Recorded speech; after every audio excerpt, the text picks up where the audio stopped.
Surviving rank 5 on Leon Must Die Forever is brutal. Enemies have massive health pools, their aggression is through the roof, and one mistake can instantly end your run. But you don't have to suffer through dozens of failed attempts like I did. In this guide, we are breaking down the exact 10 tips that helped me survive rank 5, including the best class setup, route, abilities, inventory management, and the strategy for the Victor boss fight. If you're struggling to complete rank 5, these tips should dramatically improve your chances.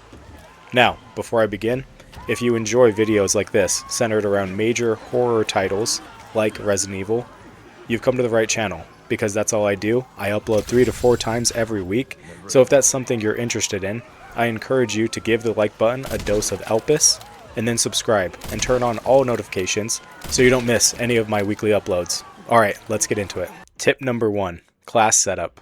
The first thing I recommend is using the Hot Fuzz class. This lets you start the game with the classic 70 rifle and gives you the big game hunter ability, which increases firepower when shots hit enemies, decreases firepower when shots miss. This ability is incredibly strong because you can build up to a 50% damage increase just by landing shots consistently. And before you start the run, make sure to use the accessory appearance feature and change Leon's outfit to something other than the blinking cop lights. Trust me.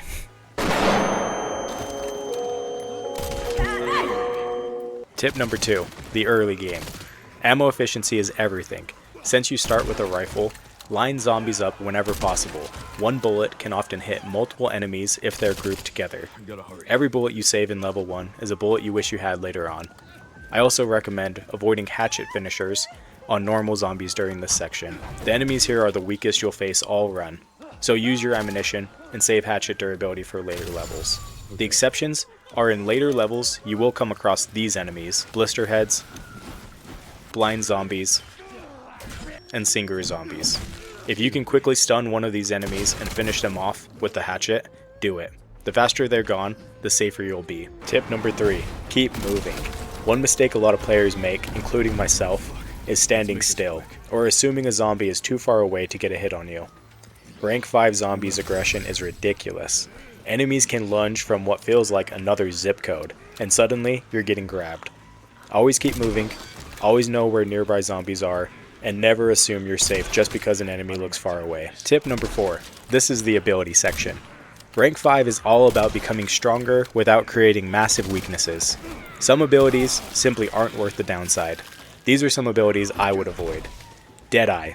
You rarely have a weapon with a scope, and it will decrease all other firepower by 30%. Wounded Beast. Increases your attack power when you are near death, but this is just too risky for rank 5 in my opinion to get value out of it. Axe the Axe. Again, I would not unequip your hatchet in rank 5, the enemies are too strong, and the chances of getting one-shotted from a grab is too high. Tip number 5, ability synergy. Now, with that said, there are some abilities that have downsides that we can manage. For example, Bloodshot. Increases firepower by 80%, but causes you to take damage whenever you attack. Pair it with Soul Sucker, which restores health whenever you defeat an enemy. Now you're dealing massive damage while offsetting Bloodshot's health drain. The best builds aren't necessarily the strongest abilities, they're the abilities that work together. Tip number 6, health items. Pick up every health item you can find. Seriously, rank 5 is unforgiving, and one bad grab can completely change your run. If you're looking for every health item location, I'll link my health guide in the description and the card above. Tip number 7, weapon management. A huge tip that many players don't realize is that you don't discard weapons until you're ready to fight Victor. The game won't give you weapons you're already carrying, so keeping weapons in your inventory increases your chances of finding powerful options like the RPG, Mortal Edge, Hellblaze. The longer you hold onto weapons, the better your odds of finding something incredible later. Tip number 8, this is the route planning section. The route I recommend is level 1, Main Street, then going to level 5, Care Center, then to level 9, East Raccoon City Streets, then level 20, Victor. For level 1 and 5, clear as many enemies as possible and gather resources. Once you reach level 9, collect the easy loot from the main street first. Then head through Cedarbrook Apartments and continue into the mortar section. That leads directly to the level 20 door.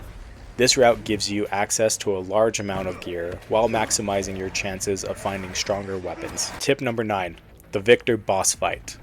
Victor can make or break your run. If you find an RPG, use it immediately during phase 1. If you don't get an RPG, your build needs to be strong enough to burn through his health quickly. The timer is your real enemy during this phase. I've lost multiple runs simply because I couldn't deal enough damage. And last but not least, tip number 10, the Victor boss fight, phase 2. This is where things get dangerous. Your hatchet needs to be ready. Victor's attacks hit incredibly hard and can remove huge chunks of health. Even worse, he can stun lock you and kill you before you get a chance to heal. I've had the best results using the 990 TAC shotgun to hit Victor's weak points. Once you're successfully completed 2 weak point cycles, you are home free. Stay calm, block when necessary, and finish the job. These are the tips that helped me beat Leon Must Die Forever on rank 5. If you found this guide helpful, be sure to give the like button a dose of Elpis, and subscribe for more Leon Must Die Forever walkthroughs, guides, and gameplay. And if you have your own rank 5 tips, leave them in the comments below. I'd love to hear what strategies worked for you. Good luck out there, and I'll see you in the next one.